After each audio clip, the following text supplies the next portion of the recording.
shirt today. Yeah. All right, thanks for coming. Colonel Hentz, Head of International Studies. I've been working with Cadet Siztzman on Africa for what it seems like forever. It's been a while. It's been a while. He has a great background doing Africa stuff. Besides his national security minor and his honors thesis, he spent time at the University of Stellenbosch in South Africa. One comment on this presentation, because he can speak for himself. What I really like about what he did most from an academic perspective is he started off on a totally different project. He was trained in our advanced methodology course to try to do a regression analysis. And he worked really hard on it. And rather than sort of jiggering the data to finish that project, which PhDs do all the time, he stopped and he said, this doesn't work. I can't use this methodology for what I'm trying to explain. It will be inconclusive. So we talked about it. You know, he did tons of reading over the last 3 years, and he came up with a case study approach instead. So this is what we try to get you guys to do: is don't force the methodology down your theory. If it doesn't fit, move on, figure out a better way to do it. And I think that's what you did. Thanks, sir. All right. Well, thanks everybody for coming. I'll just jump right into my thesis on the war across states theory and the Kenyan exception. So to begin, there we go. Just sort of a little background on what got me into this project and where I am now. We do a lot of conflict studies, obviously, here at VMI, partially because that's just a really important field within international relations, but also because of the military focus of VMI and then of me personally as well. So that was part of what drew me towards the research I ended up doing.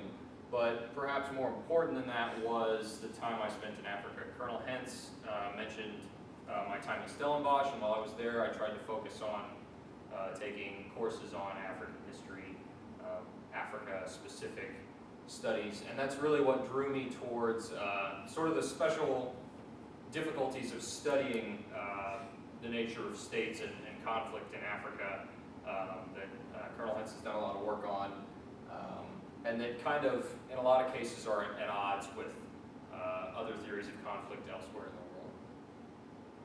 So just a little background on some of the literature I studied and some of the preparation I did.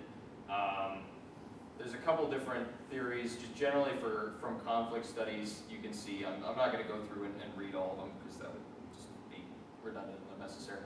But for those of you who may be familiar, these are some of the literatures that I leaned on, especially early in my research when I originally wanted to take a statistical approach.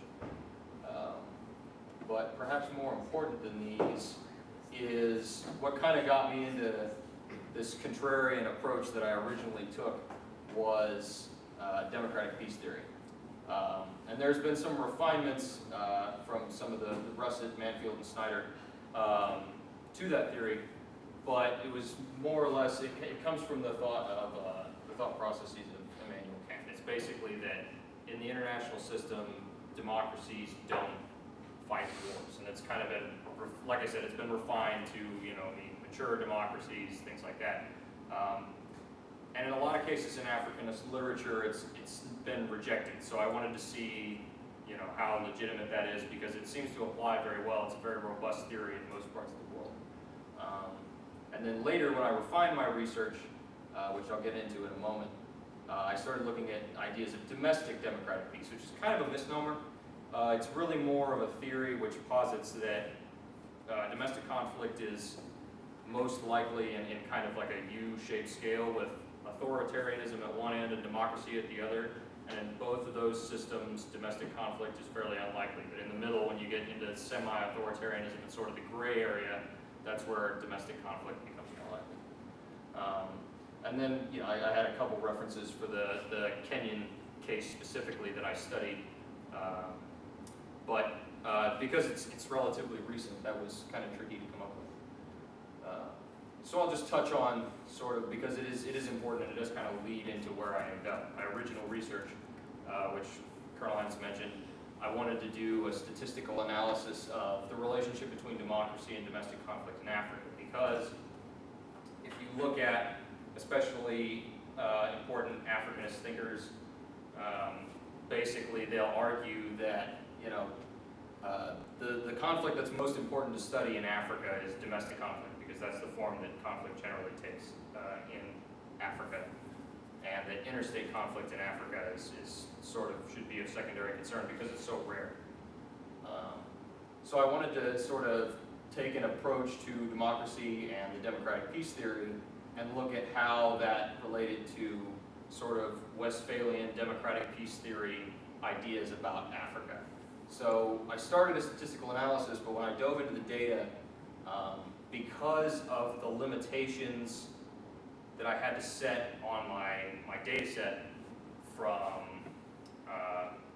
just various control measures, for instance, the short period of time since the decolonization of Africa, and a number of other variables that I won't really dive into. Basically what happened was the data set was going to be too small, and I wouldn't be able to get anything really meaningful out of that. So, took a different approach, because, you know, it's still important questions, and this is sort of the why of my change. Obviously, there's a lot of conflict in Africa. You hear about it in the news. And as I mentioned earlier, there's a lot of domestic conflict. But one thing I hadn't really looked at, that I kind of addressed when I changed my research, was spillover conflict. Colonel Hentz has done a lot of work on what he refers to as war across states. And basically what happens in pretty much every case in Africa is when you have domestic conflict in one country, it spills over into another. But that didn't happen in Kenya. So my research was going to look into, okay, so why does the Kenyan example sort of break the mold? Why is the Kenyan post-electoral violence an exception to this rule? So the case I used was the violence in Kenya after the 2007 election. And it basically broke down along ethnic lines. The two leading candidates were Mwai Kibaki and Raila Odinga, and they were from two basically rival ethnic groups, the Kikuyu, Mr. Kibaki's ethnic group, and the Luo, Mr. Odinga's ethnic group. And the Kikuyu had politically dominated Kenya for some time. And basically there were a lot of allegations of ballot stuffing, and international observers said that the elections were invalid and that there was a lot of really untoward electoral practices going on, and it resulted in an electoral victory for the incumbent, Mr. Kibaki. So the Luo supporters of Raila Odinga took to the streets. There began basically a lot of violence against the Kikuyu, who are concentrated in certain areas of Kenya, which there will be a map in a moment. I'll get into that a little further. And then the end result was a power sharing agreement, which was brokered by Kofi Annan.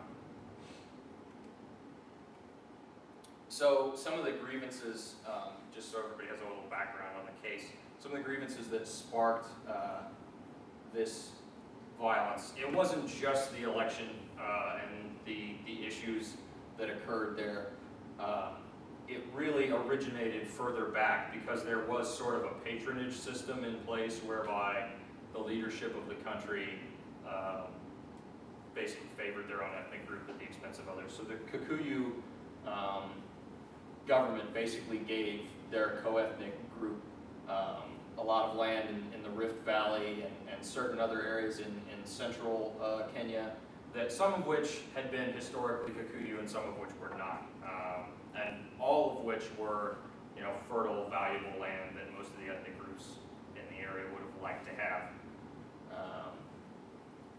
And additionally, over time, since independence, there's been a general trend in Kenya, at least recently, where originally they had a fairly robust democracy. They had a system of checks and balances and things of that nature in place. But as time has gone on, those checks and balances have been eroded and power has been concentrated in the hands of the president, to the point where the office of the president now is not a dictatorship, but it's much more authoritarian than a president in a proper democracy should be. So, some of the way I designed my research, you can see there my hypothesis was that post-electoral violence in Kenya didn't spill over to neighboring states because its primary goals were engagement with Kenyan democratic institutions. Basically that, the goal of the Luo people wasn't oriented towards, seizing land specifically or, some other goal. It was more oriented towards, hey, we're angry about the results of this election. We'd like to see those corrected because odds are Mr. Odinga and his Luo supporters would have won in that election based on some of the trends with the way that the ballots were manipulated, and also previous political trends where supporters of the incumbent had been voted out previous to that. I took an institutionalist approach. For those who aren't political scientists, the institutional approach was basically, I was focusing on the institutions of Kenya rather than, the importance of culture or geography or some other factor. And again, it was addressing basically the exception to the war across states rule in African conflict. So obviously in a case study, there was a much more, I went with a much more nuanced approach than I would have with statistical analysis, where I would have chosen, a series of variables, and tested for those. So I had to consider as many as I could, really, because I tried to really go in depth with this case. But some of the more important variables that I felt I needed to look into were the nature of the grievances that led to the conflict. In Africanist literature, there's a lot of concern with the role of the tribe. I was looking at the role of political institutions in politics, primarily with regards to my hypothesis, and also, of course, the economic roles, or the economic issues, simply because a lot of the grievances were with the distribution of land and the economic effects that had. But I also looked at geography, which actually became important later, because there's a number of Africanist thinkers who would posit that actually geography is the big variable in African conflict. Not that I necessarily agree with that, but in order to address their research, it was important to at least take that into account, so nobody could point at it and say, well, hey, you totally skipped this.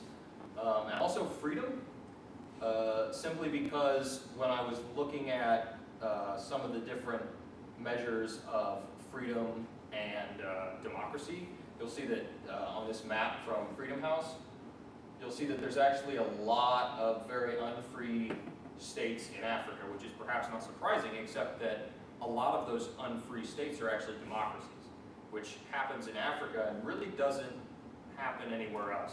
So because that variable was kind of an exception, I felt that it was important to include that in my research. So, some of the conclusions I drew. Basically, I was unable to reject my null hypothesis that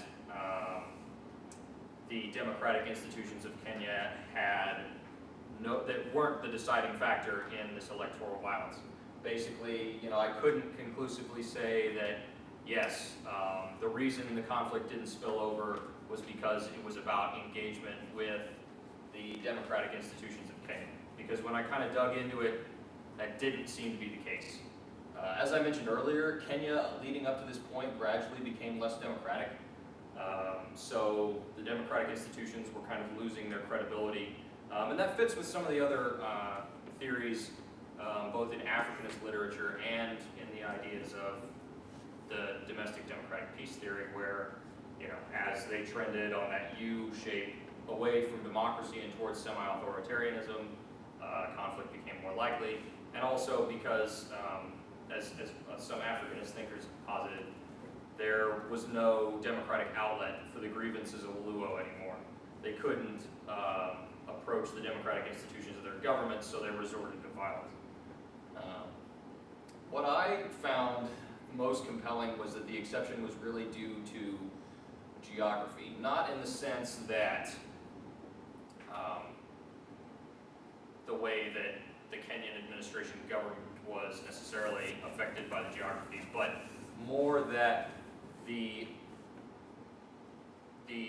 land and the goals of the Luo people were connected to specific regions, and that they were attacking their rival ethnic group, the Kikuyu, which is pretty much isolated to central Kenya.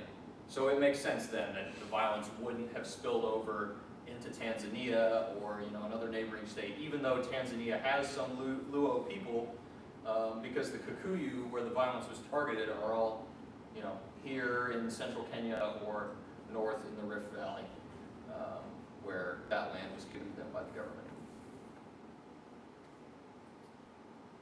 So, of course, because this is a relatively recent case, I can't say conclusively that this will never have any knock-on effect and it'll never spill over.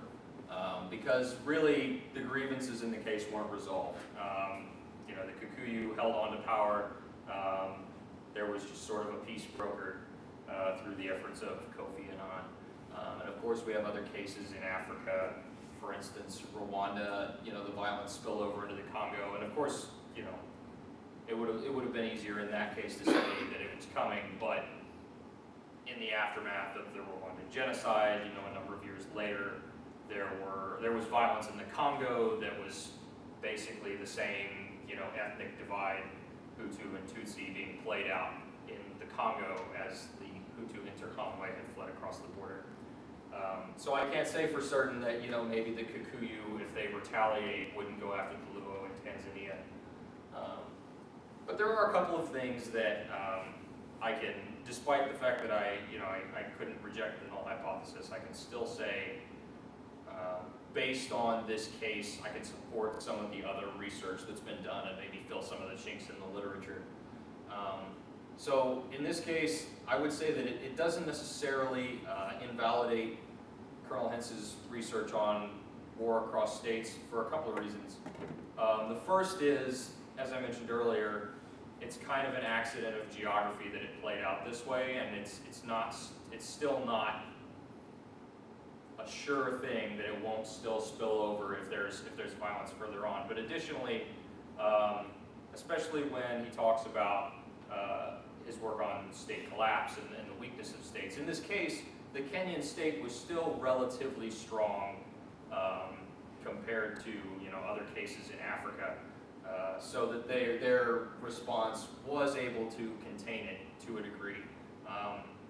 Still, obviously, the numbers are high, but compared to other cases in Africa, the violence was not as devastating. There were a little over 1,000 fatalities, a few 100,000 internally displaced persons, but compared to other African conflicts, that's really not that dramatic. And I think part of that is the relatively robust state of the Kenyan government and administration. And it also fits pretty well with other models of Africanist conflict. I've leaned pretty heavily on Engelbert's research, which is basically that, because the international community is so invested in the durability of the African state, that even when it's failed, as you see in Somalia, there's still all this international investment in saying, oh, Somalia can still be a state, that even when groups try and use violence against the state, they just co-opt sort of sections of the state apparatus. They'll just take them over. And in a lot of cases, I think that's pretty much what played out here. They were trying to the Luo were trying to take the state apparatus and turn it to their own benefit. So in that regard, I think that my research can sort of add some support to some of these broader models of Africanist study. Now, recommendations, of course, are again a little limited by my lack of sweeping, hey, democracy is the answer findings. But there have been some other assertions in Africanist literature, and it's kind of in vogue now, especially in Africa. When I was there, they're very fond of African solutions to African problems, and that's kind of borne out in this case. Kofi Annan played an important role in resolving the conflict, and it was more of a local, regional effort that sort of ended the violence rather than, you know, an outside force like NATO or the UN coming in and telling everybody this is how it's going to be. Because in a lot of cases that just breeds resentment due to colonial legacy and various other factors. Now what I will say is that democracy in Africa could still be helpful because this fits with the idea that, you know, of domestic democratic peace, where if Kenya had been more democratic and Luo had had a democratic outlet to redress their grievances, it's much less likely that they would have resorted to violence in the manner that they did. So that still, I think, I can argue based on this case. So at this time, I'll be happy to answer any questions you may have or any points of clarification. Yes? When I look at Africa, I also think about the Middle East. And when we look at the Middle East and like the democracy movement there, the Western world, of course, wants to see democracy in the Middle East, but to an extent, to where we want someone in power who we think is going to, you know, benefit us. And when it comes to like Islamic groups coming to power, that's kind of where the democracy movement ends. Now in Africa, do you see that sort of thing with democracy, where radical groups are the ones that win in the polls and come to power? And I guess just my simple question would be, is Africa ready for democracy at this point? So there are a couple parts to your question, and I'll try and get at them one at a time. The first is Africa ready for democracy? I think that they can handle democracy. There are some issues with democracy in Africa in terms of the degree to which their political parties tend to fall along ethnic lines, things like that. Because as you saw in this case, that can lead to political conflict that, you know, is also ethnic conflict and vice versa. But, you know, there are also very successful democratic states. I think India is the big example that a lot of people point to, that have ethnically based parties and have a very, you know, or a relatively strong democracy. I guess the other element, you kind of brought up an interesting point about, you know, foreign interference. It's in the United States' interests in a lot of cases to support whoever brings stability, and that's why in the past, you know, we backed dictators in the Middle East, because if I reference that domestic democratic piece, which again, a little bit of a misnomer, but that sort of U-curve I referenced earlier, where things are more orderly in a domestic sense on the authoritarian end of the spectrum and on the democratic end of the spectrum.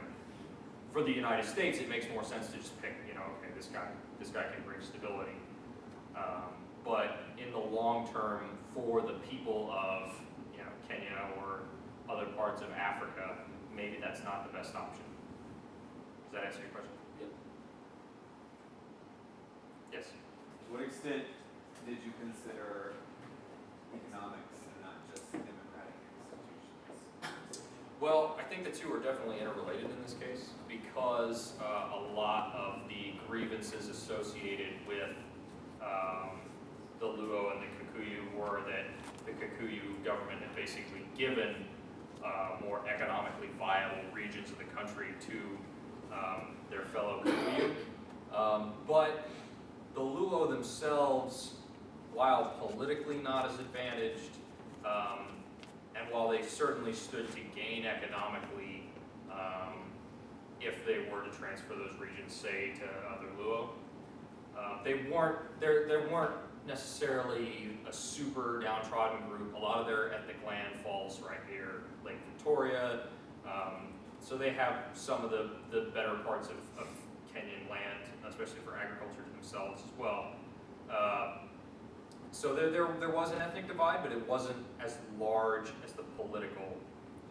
And in a lot of cases, in sort of a crony system of patronage like use that's sort of emerged in Kenya, they're really, in a sense, they're the same, because their economic interest and their political interest is so intertwined, because the government takes such an active role in sort of doling out favors.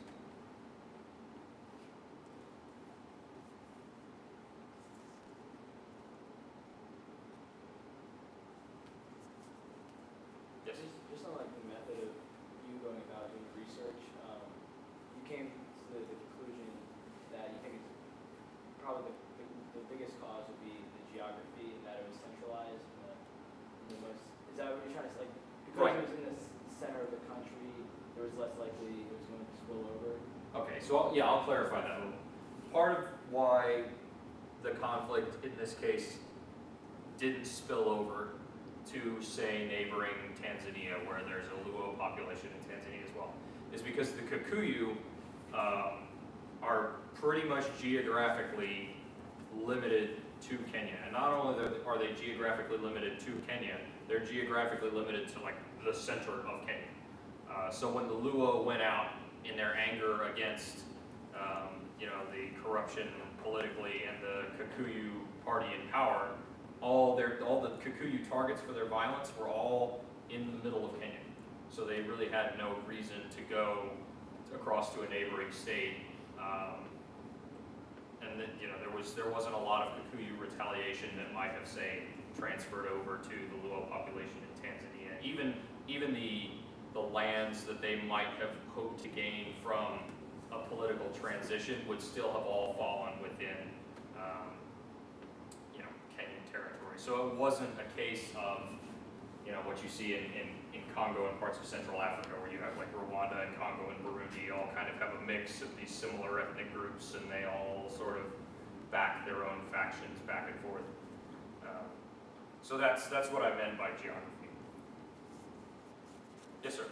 Was that an accident of, was that colonial design that created that specific geographic station and that sort of prevents the spillover? I mean, is it something to do with the way the British framed Kenya? To a large extent, sir, it was, because the British, especially in Kenya, for whatever reason, had a propensity to sort of move the ethnic groups of Kenya around. So a lot of the Kenyan ethnic groups now don't inhabit sort of their ancestral homelands. So there's a certain degree of artificiality to it as a result of the colonial legacy. But also, post-colonially, as I mentioned earlier, the government of Kenya, especially when it was dominated by the Kikuyus, gave certain areas to their co-ethnics, which are now Kikuyu, which in the past were not.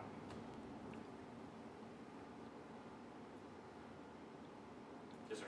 They sort of reverse, so it didn't spill over, but is there any evidence that the Luo people from Tanzania came into Kenya and were causing problems there? Not that I saw, mostly because, in my opinion, there's really not. First off, the Luo